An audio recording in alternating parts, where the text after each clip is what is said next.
muy interesante mesa de trabajo en la que estamos en estos momentos. Precisamente otros de esos que tienen una larga cola que les pisen es el ministro nombrado por Felipe Calderón en su momento, Luis María Aguilar, este cuate que en su momento fue ministro presidente de la Suprema Corte de Justicia de la Nación y al que se reveló le pagamos hasta los pinches lentes o hasta los lentes que usa se pagan mediante nuestros impuestos, mediante lo que obtienen ahí en cuanto a prestaciones en el Poder Judicial, ¿no? Terrible, pero y él como ministro de la Suprema Corte de Justicia obviamente recibe un salario multimillonario, ¿no? Que se convierte en multimillonario obviamente al pasar de los meses, una serie de prestaciones, y hoy en la conferencia de prensa mañanera, de hecho le voy a pedir a mi equipo que vayamos poniendo este clip para que lo podamos platicar. Un reportero le cuestiona a López Obrador su opinión de que este ministro, el calderonista Luis María Aguilar, pues pida la prisión preventiva, que la prisión preventiva no sea automática, sino que se revise caso por caso. ¿Por qué? Es interesante porque la forma en la que lo plantea el reportero Carlos Montesinos de Reporte Índigo es como para decir, no, pues es que pinche ministro es chingón, ¿no? Vaya que está luchando por los mexicanos, está buscando que no sea automática la prisión preventiva, primero los derechos. Y el presidente dice, no, no, no, no, no, no, no. Un momentito, señor Montesinos de Reporte Índigo. Este calderonista lo que quiere es que salgan de la cárcel los factureros. Así lo dijo el presidente López Obrador en la conferencia de prensa mañanera. Secretaria y los subsecretarios, si nos pudiera dar una postura sobre este nuevo proyecto del ministro Luis María Aguilar respecto a la prisión preventiva oficiosa y que no sea automática, sino que se revise caso por caso. Pues yo no estoy de acuerdo con eso. Desde luego somos respetuosos de lo que decida la Suprema Corte, pero miren lo que están proponiendo, que los factureros puedan salir de la cárcel. ¿Quieren impunidad para los factureros? ¿Sí? No, pero no le hace. No le hace, o sea, ¿cómo? O sea,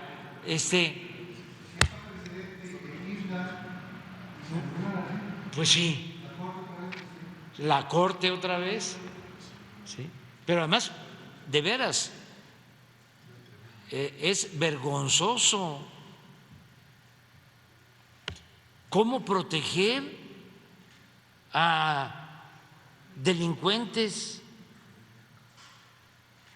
nada más porque son potentados o de cuello blanco? ¿Qué no tienen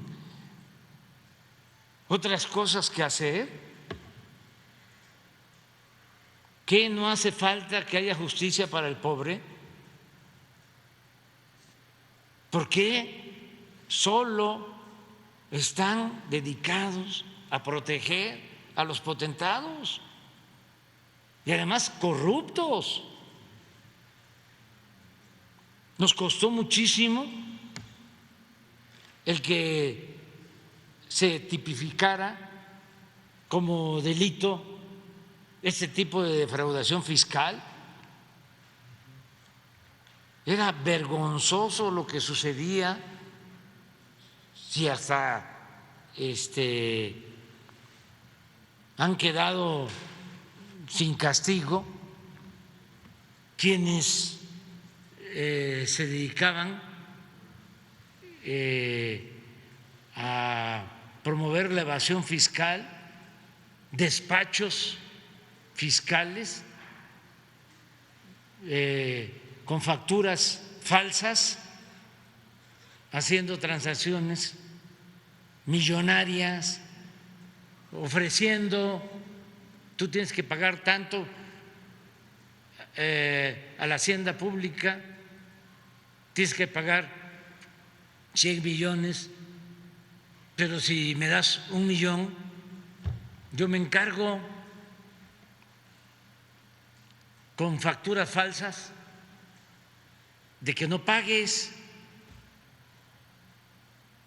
Y eso es lo que quieren ahora, que aceptemos. Y lo envuelven, ¿no?, en el lenguaje leguleyo de decir no a la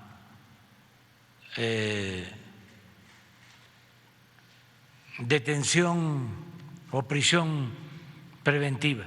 ¿Saben qué es eso? De que se le deja todo al juez y el juez decide al final. No hay ningún proceso de investigación.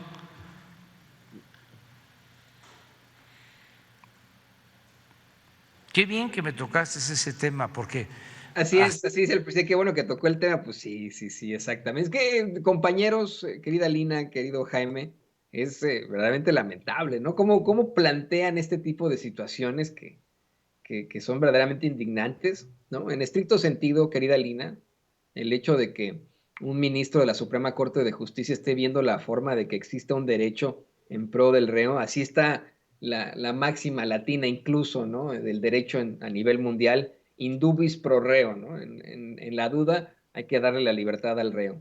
El hecho de que se plantee que hay un ministro de la Suprema Corte luchando por los derechos civiles fundamentales de los detenidos, pues llama mucho la atención, ¿no? Y por supuesto que podría cambiar el discurso de lo que se está planteando, ¿no? Y se puede plantear en algún momento que se trata de un acto autoritario, el hecho de que estén enfrentando a ese ministro, pero pues, ellos mismos quedan exhibidos. El presidente dice, no, esto lo hace porque quiere que salgan esos factureros que ya detuvimos por hacer estos chanchullos, quiere que salgan los potentados, no es en pro del pueblo, es para los potentados que son delincuentes de cuello blanco. ¿Tú qué opinas de esto, querida Lina? Mira, Antonio, yo creo que la justicia en México, cuando hablamos de estas transformaciones, es algo que definitivamente veremos muy rara vez que ha cambiado durante la llamada Cuarta Transformación, en donde mucho del conservadurismo se ha sentado, se ha arraigado, se ha afianzado, es justamente en las fiscalías, en muchas de las cortes, ¿no? Ahí es en donde vemos que no necesariamente estamos teniendo reparación de justicia y ahí es donde creo que incluso hay que fortalecer la crítica.